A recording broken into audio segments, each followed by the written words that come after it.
Hello everybody, welcome back to the channel, and if you're watching this when it drops, a happy new year to you.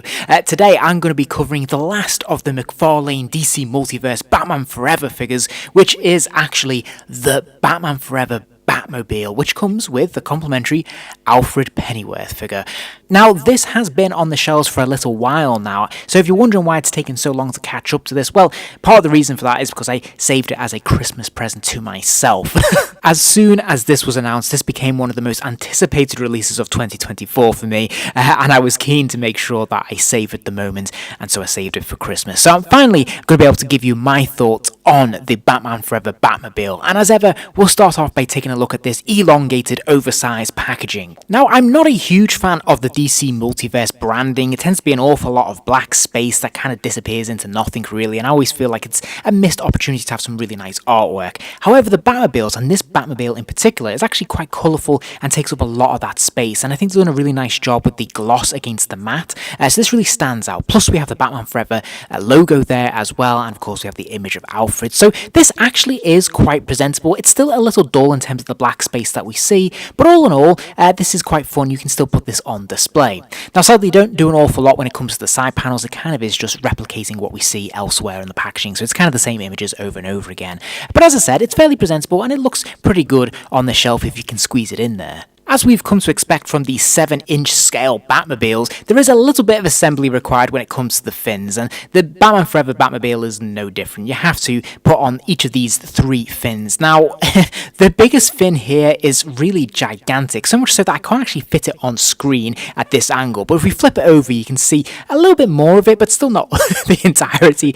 This is really striking, and again, it kind of brings it home to me just what the actual model must have looked like, the actual prop car, I suppose, because it's so huge, and although I've always been slightly aware of it, I never realised just how massive this central fin is, and it's very cool and very striking. And the car overall, despite not being my favourite Batmobile and Batman Forever not being my favourite Batman film by a long distance, I do have affection for this car because I think it is very cool. Of all the Batmobiles we've seen on screen, this has probably the most colour and the most character. And as a design, there's plenty of detail for McFarlane to draw from here, and I think they've done a fair job when it comes to the overall sculpting. There's actually a fair amount of detail here.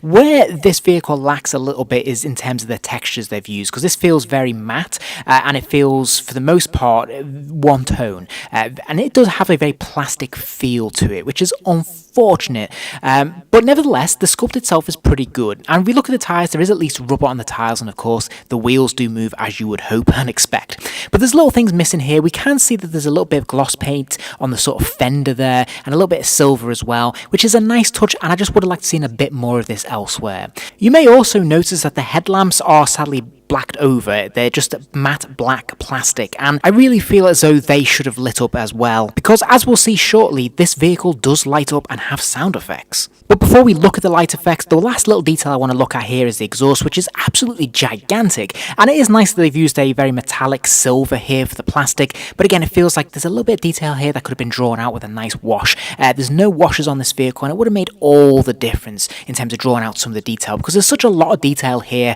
and I just feel like it's not really shining through. And once again, I think it would have been really cool if the exhaust actually lit up as well to have that flame effect. Sadly, it doesn't. So on the bonnet, you will see there are 2 buttons. The left button activates the lights and sounds. So one press activates these sounds.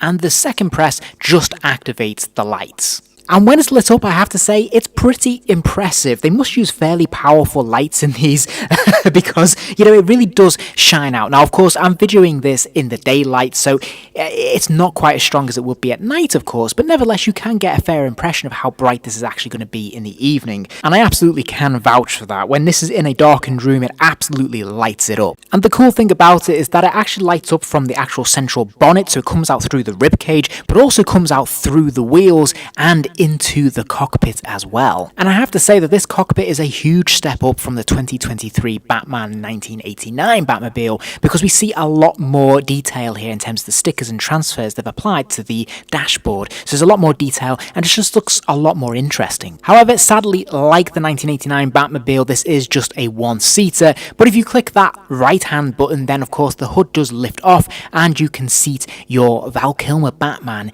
in the cockpit. There's plenty of space for him in the cockpit, and of course the hood slides over nice and comfortably as well. And again, you have the release there to be able to release the hood and display your Batman figure behind the wheel. But of course, that's not all, because this version of the Batmobile does indeed come with a figure as well, and it is none other than Alfred Pennyworth, as played by Michael Gough in 4 of the Batman movies, which is pretty cool. This means you can put him next to your Michael Keaton, your George Clooney, or your Val Kilmer Batman, whatever you prefer. And to McFarlane Toys' credit, I think they've done a really good job with the likeness here when it comes to the sculpting. I think the glasses might be a little bit too chunky. They're lacking some lenses as well, which is a little bit strange. But nevertheless, I think they've done a good job here. There's some decent paint apps as well to just add a little bit of texturing and depth to the face, although it does look a little bit grey and a little bit washed out.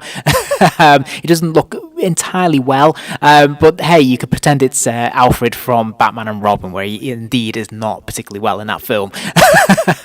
In terms of the body sculpting, I actually think they've done a fairly decent job of replicating Alfred. He tends to be quite spindly and a bit gangly, quite thin, and I think you do get that sense here, particularly around the waist where it's kind of tucked in, which is pretty good. But other than that, there's not really an awful lot to write home about here. There's no paint washes running through it, which is a shame. He does have that rubberized sort of jacket, which kind of limits articulation, as we'll see a little bit later.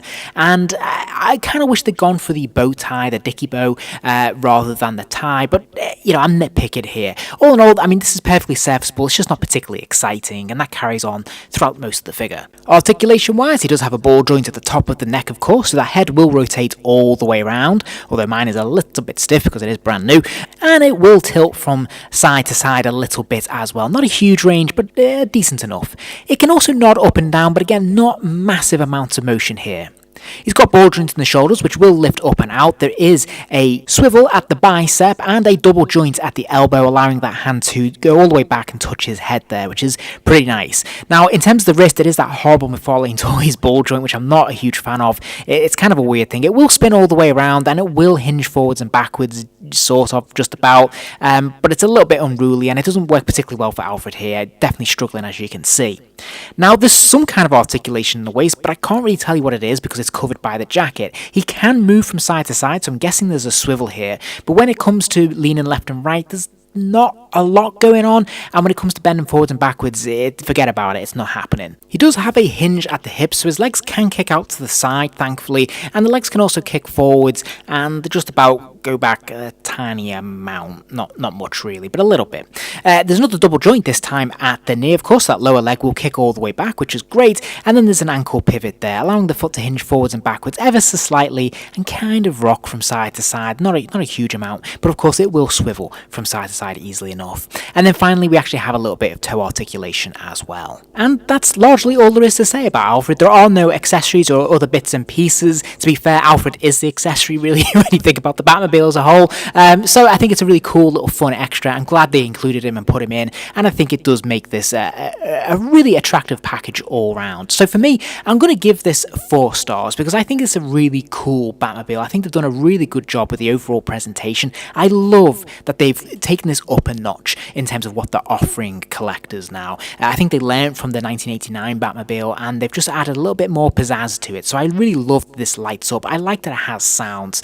I still think there's room for improvement. Definitely, just add a little bit of a paint wash, guys. It will push this over the edge. I'd love to see them, widen the Batmobiles a little bit so they can sit 2 figures, so we can sit Robin next to Batman. That would be pretty cool.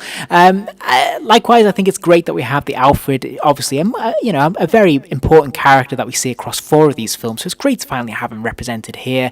He's a little bit too washed out for my liking, but he's a pretty solid figure, and I can't complain. So all in all, a very strong 4-star release for me. I hope you enjoyed the video. If you did, please do consider giving the video a like. That kind of thing really does help the channel out, and it allows me to keep making more content. And if you're interested in seeing more content, remember to hit subscribe, as there'll be plenty more videos coming soon.